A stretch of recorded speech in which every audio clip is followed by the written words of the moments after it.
Why on earth are we still talking about a squabble over a city that may or may not have existed 3,000 years ago? It's a fair question. I mean, we have our own dramas, our own wars, our own heroes and villains. Yet the story of the Trojan War persists. It clings to our culture like a stubborn burr. We talk of an Achilles heel when we mean a fatal weakness. We warn against a Trojan horse when we suspect a hidden danger. These phrases are not just linguistic fossils, they are living proof that the tales spun by a poet we call Homer still resonate with a profound and almost mystical power, echoing down through the millennia to land squarely in our modern laps. The fascination, you see, lies not just in the clash of swords or the roar of battle cries. It is fundamentally a story about us. It's about human nature in all its glorious and ghastly forms. It's about pride, that most dangerous of emotions, which can drive a man to greatness and to ruin in the same breath. It's about love, a force so potent it can launch 1,000 ships and burn a city to the ground. It's about grief, loyalty, betrayal, and the desperate, often futile search for glory. These are not ancient concerns. They are the very fabric of our own lives, played out on a grand, epic stage with gods and goddesses meddling from on high, adding a sprinkle of divine chaos to the all-too-human mess below. The story is a perfect storm of narrative ingredients. It has a cast of characters so vivid they practically leap off the page and demand your attention. There's the sulking Superman Achilles, the noble and doomed Hector, the cunning Odysseus, and the breathtakingly beautiful Helen, whose face became an excuse for mass slaughter. Their struggles feel intensely personal, their flaws painfully relatable. We see their courage, but we also see their pettiness. We witness their moments of divine inspiration and their lapses into base, bloody-minded vengeance. It is this very complexity that makes them feel less like mythological archetypes and more like real, flawed people we might know. And so we return to Troy. We return because we are searching for something. Perhaps we are searching for the meaning of heroism, or the cost of war, or the thin line that separates love from obsession. The story of Troy is a mirror, reflecting our own societies, our own conflicts, and our own hearts. It asks us the same questions that the Achaeans and Trojans must have asked themselves as they stared across the dusty plain. What is worth fighting for? What is worth dying for? And when the dust settles and the heroes are all gone, what truly remains? The answers are never simple, which is precisely why the saga of Troy will likely be told for another 3,000 years. Before we can dive into the messy business of war, we must first set the stage. Picture the Aegean Sea, a brilliant blue expanse dotted with rugged islands and bordered by sun-scorched coastlines. This was the world of the Late Bronze Age, a time around the 13th century BCE. On one side you have the Achaeans, a collection of powerful Greek kingdoms. These weren't a unified Greece as we know it today, but rather a loose confederation of city-states, each ruled by its own king or wanax. The most powerful of these was Mycenae, a fortress palace of immense stone blocks, ruled by the mighty King Agamemnon. These were seafaring people, traders and warriors, their culture rich with art, gold, and a pantheon of rather boisterous and interfering gods. Their society was fiercely hierarchical and martial. A man's worth was measured by his prowess in battle and the treasures he could plunder. They worshipped gods who were essentially superpowered, immortal humans, full of jealousy, lust, and a penchant for picking favorites in mortal conflicts. Life was brutal, and often short. Honor, or time, was everything. It was the public acknowledgement of one's value and status, and an insult to one's honor was a grave offense, one that often had to be answered with violence. This obsession with honor and reputation is a crucial thread that runs through the entire tapestry of the Trojan War, driving many of its most tragic and fateful decisions. Across the Aegean, on the coast of what is now modern-day Turkey, stood the magnificent city of Troy, also known by its Greek name, Ilium. Troy was a formidable prize. It was strategically located at the mouth of the Hellespont, controlling the vital trade routes between the Aegean and the Black Sea. This made the city fabulously wealthy and powerful. It was protected by legendary walls, said to have been built by the gods Apollo and Poseidon themselves. These were not mere fences, they were towering ramparts of stone, wide enough for chariots to race upon, and they had stood unbreached for generations. Behind these walls lived a proud and prosperous people, led by their wise and aging King Priam. Unlike the fragmented Achaeans, Troy was a single unified kingdom. The Trojans and their many allies from across Anatolia had their own culture, their own gods, and their own deep sense of pride. They were renowned horse tamers, a skill that gave their warriors a significant advantage on the battlefield. King Priam had a vast family, with 50 sons and numerous daughters, his children forming the core of the city's nobility and its military command. Their world was one of order and tradition, a stark contrast to the often fractious nature of the Greek kings. But this stable, wealthy and seemingly impregnable city had a destiny that was about to be violently and irrevocably interrupted. Every great fire starts with a tiny spark. For the Trojan War, that spark was, of all things, a golden apple. It all began at a wedding, as so many troubles do. The sea nymph Thetis was marrying a mortal man named Peleus, and all the gods and goddesses were invited, well, almost all. Eris, the goddess of discord, was pointedly left off the guest list for obvious reasons. Annoyed at the snub, Eris decided to do what she did best, stir up trouble. She crafted a beautiful golden apple and inscribed upon it the words, Callisti, for the fairest. She then casually tossed it among the celebrating goddesses. Immediately, a bitter argument broke out between three of the most powerful, Hera, the queen of the gods, Athena, the goddess of wisdom, and Aphrodite, the goddess of love. Zeus, king of the gods and husband to Hera, wisely wanted no part in judging this celestial beauty contest. He knew that no matter whom he chose, the other two would make his life miserable. So he passed the buck. He declared that the decision should be made by the most handsome mortal man alive. That man was Paris, a prince of Troy. At the time, Paris was living as a simple shepherd on Mount Ida, having been abandoned as a baby due to a prophecy that he would bring about his city's destruction. The three goddesses appeared before the astonished shepherd and presented their cases, each offering a tempting bribe. Hera offered him power over all of Asia. Athena offered him wisdom and victory in battle. But Aphrodite knew her man. She made a simpler, far more alluring promise. She offered Paris the love of the most beautiful mortal woman in the world. For a young man driven by passion rather than ambition, the choice was easy. Paris awarded the golden apple to Aphrodite, earning her eternal gratitude and, crucially, the undying hatred of both Hera and Athena. These two spurned goddesses would become implacable enemies of Troy, using all their divine power to ensure its downfall. Paris, his royal identity now restored, thought he had won the greatest prize imaginable. He had no idea that his choice was not a victory, but the signing of his city's death warrant. The most beautiful mortal woman in the world was Helen. She was a daughter of Zeus, and her beauty was so legendary that every king and prince in Greece had sought her hand. To prevent a war among the suitors, her clever stepfather, King Tyndareus of Sparta, had made them all swear a sacred oath. They had to promise to accept Helen's choice of husband, and, more importantly, to defend her marriage against anyone who might challenge it. Helen chose Menelaus, the king of Sparta. When Paris sailed to Sparta on a diplomatic visit, he was welcomed as a guest. But under the protection of Aphrodite, he betrayed his host's hospitality, seduced Helen, and fled with her back to Troy, taking a good deal of Spartan treasure with him. The oath was broken. The insult was unforgivable. The spark had found its kindling.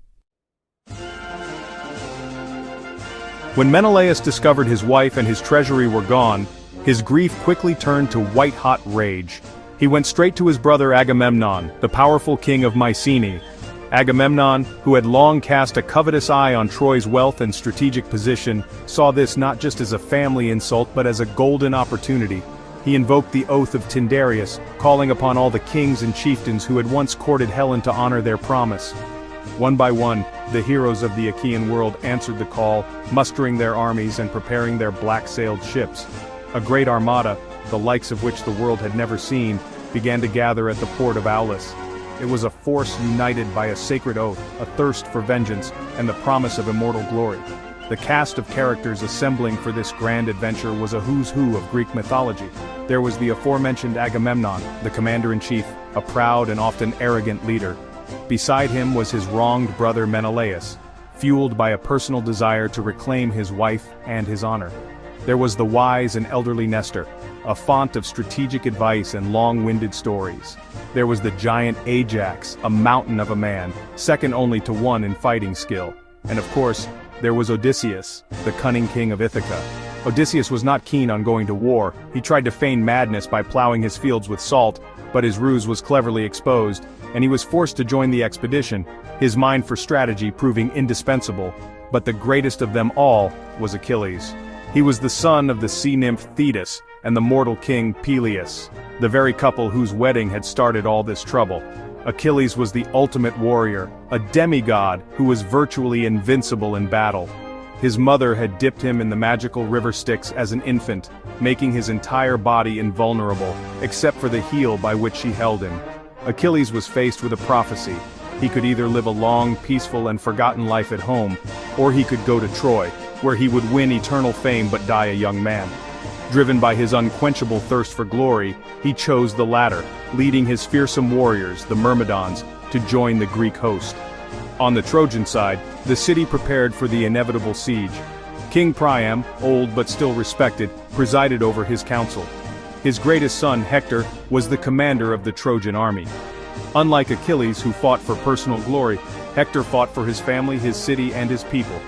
He was a noble, brave, and deeply sympathetic figure, a devoted husband and father who knew the terrible cost of the war his brother had started.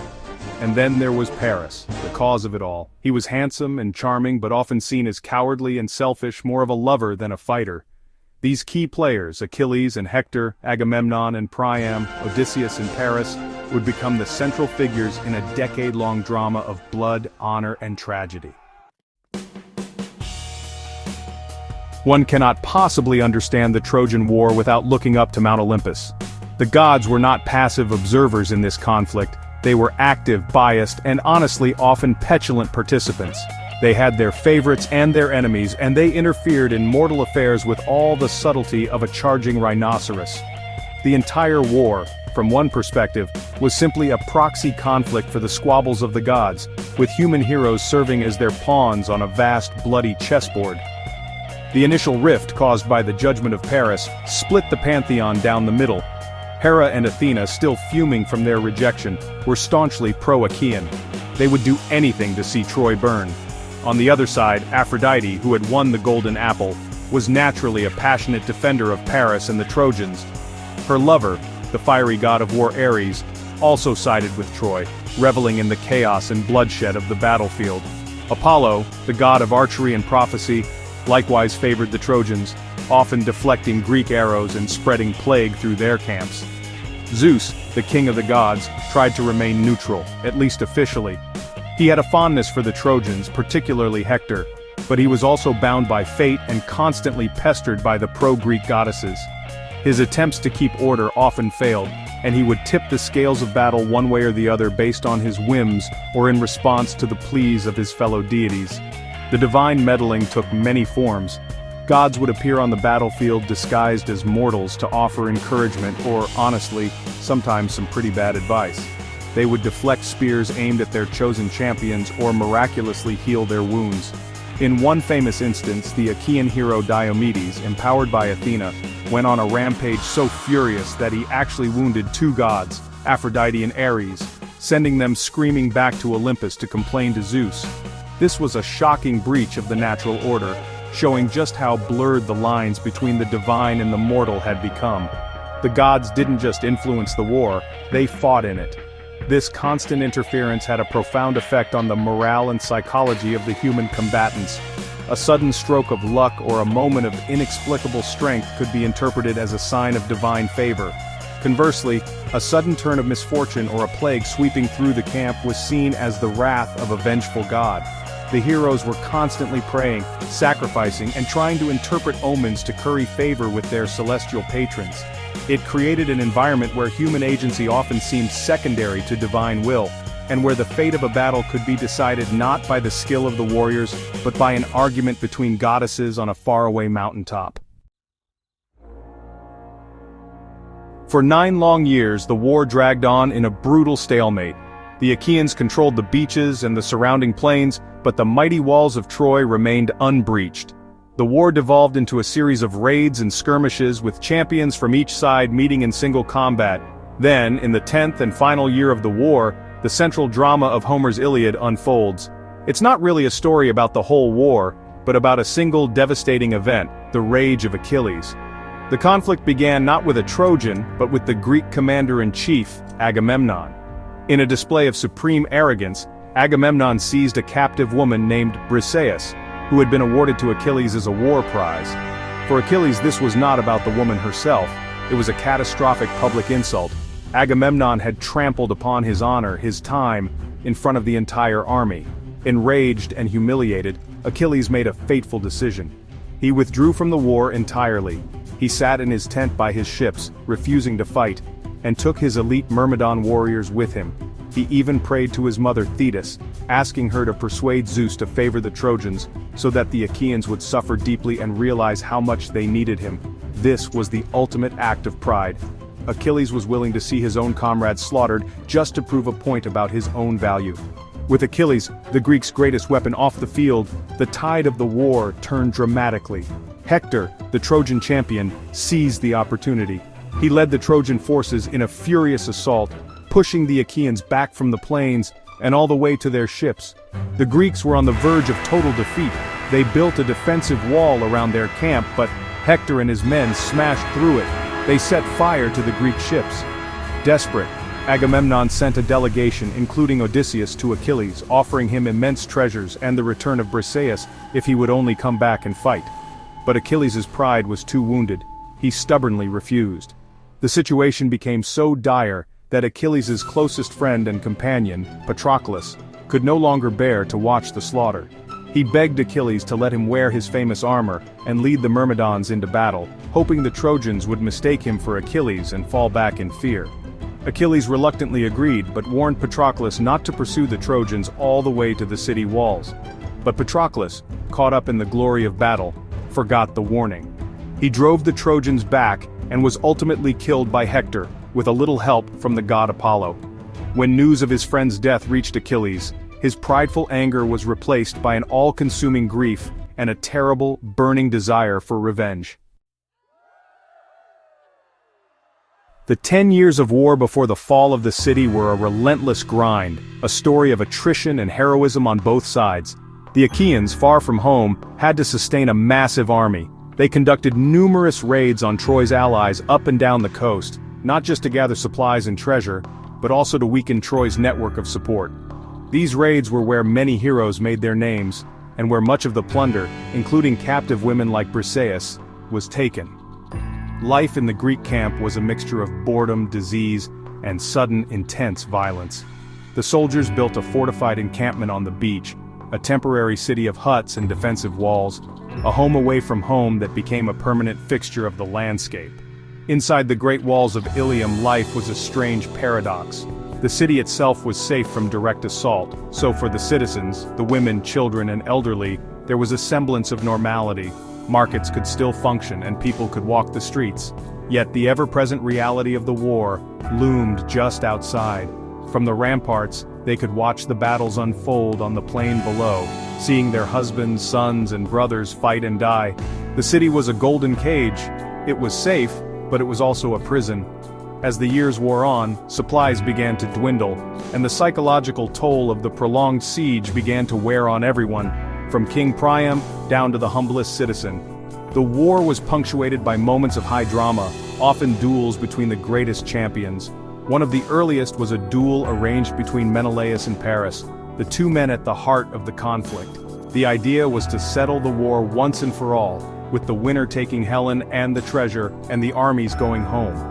Menelaus, the seasoned warrior, easily bested the pretty boy Paris, and was about to deliver the final blow, but Aphrodite, ever Paris's protector, swooped in and whisked him away from the battlefield in a magical mist, depositing him safely back in his bedroom in Troy. The truce was broken, and the war raged on, much to the frustration of both armies. The greatest of these duels, however, was the final tragic confrontation between Hector and Achilles.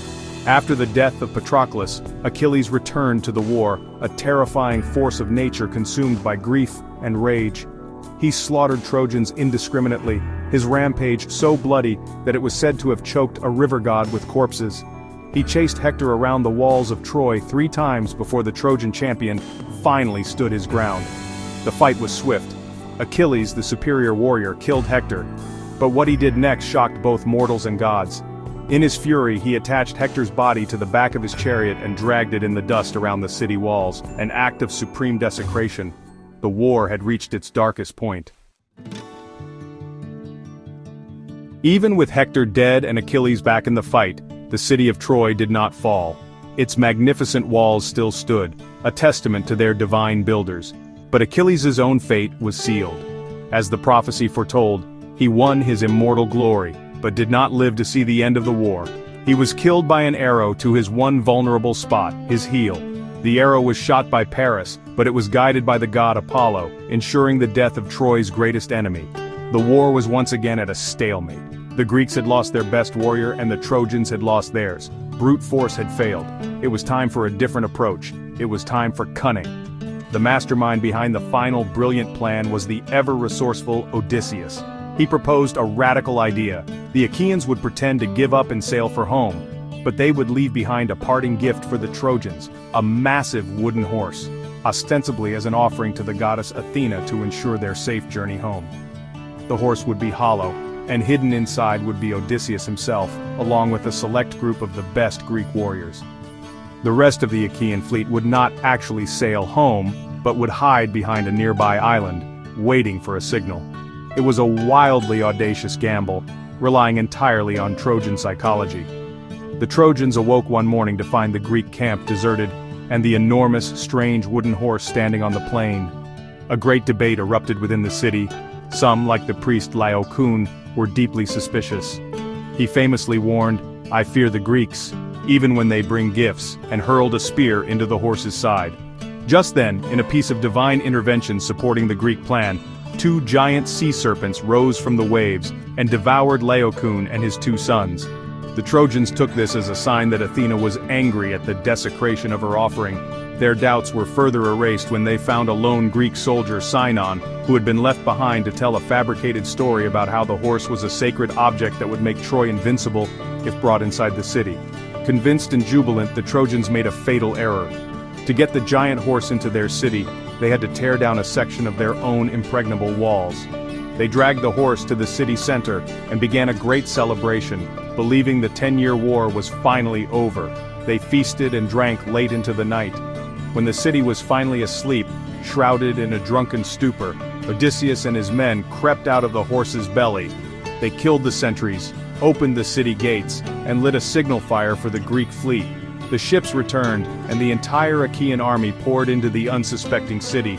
The sack of Troy had begun. It was a night of utter horror, fire, and slaughter from which the city would never recover. The fall of Troy was not a glorious victory but a brutal and merciless massacre. The Achaeans, filled with 10 years of pent-up rage, showed no mercy. They slaughtered the men, took the women and children as slaves, and looted the city of all its treasures. The royal family was wiped out, old King Priam was killed at his own altar, and Hector's infant son, Astyanax, was thrown from the city walls to ensure he could never grow up to avenge his father. The gods who had supported Troy could only look on in sorrow. When the sun rose, the once proud city of Ilium was nothing but a smoking ruin, a grim monument to the catastrophic cost of war. The story, however, was far from over, as the victorious Greeks would soon learn that angering the gods has consequences on the journey home. For centuries, the story of Troy was considered just that, a story. It was a foundational myth of Western literature, brilliantly captured in Homer's epic poems, the Iliad and the Odyssey, but not a historical event. That all changed in the late 19th century with the work of a passionate and controversial amateur archaeologist named Heinrich Schliemann. Convinced that Homer's tales were based on truth, he followed the geographical clues in the Iliad to a hill in modern-day Turkey called Hisarlik. There, he began to dig. What he found astonished the world. The ruins not of one city, but of multiple layers of cities built on top of one another over thousands of years. One of these layers, now known as Troy Seva, shows clear evidence of a violent destruction, fire and skeletons, dating to the late Bronze Age, around the same time the Trojan War was thought to have occurred.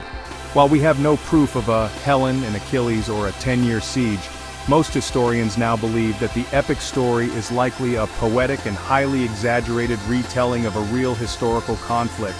This conflict was probably not a grand war over a stolen queen, but more likely a series of trade wars or raids by Mycenaean Greeks against a powerful rival city that controlled key economic routes. The legend grew in the telling, with storytellers adding gods, heroes, and dramatic flair over centuries until it was finally written down by Homer. The Trojan War, therefore, exists in two worlds. It is both a tangible archaeological site and a timeless myth. It is a story that teaches us about the glory and the folly of the human condition. It warns us of the dangers of unchecked pride, the destructive power of vengeance, and the way that even the greatest of civilizations can be brought to ruin by a single act of betrayal. The heroes may be gone, their bronze armor turned to dust, and their city a pile of stones, but their story, a powerful blend of history and legend, continues to capture our imagination, reminding us that the echoes of a single conflict can resonate forever.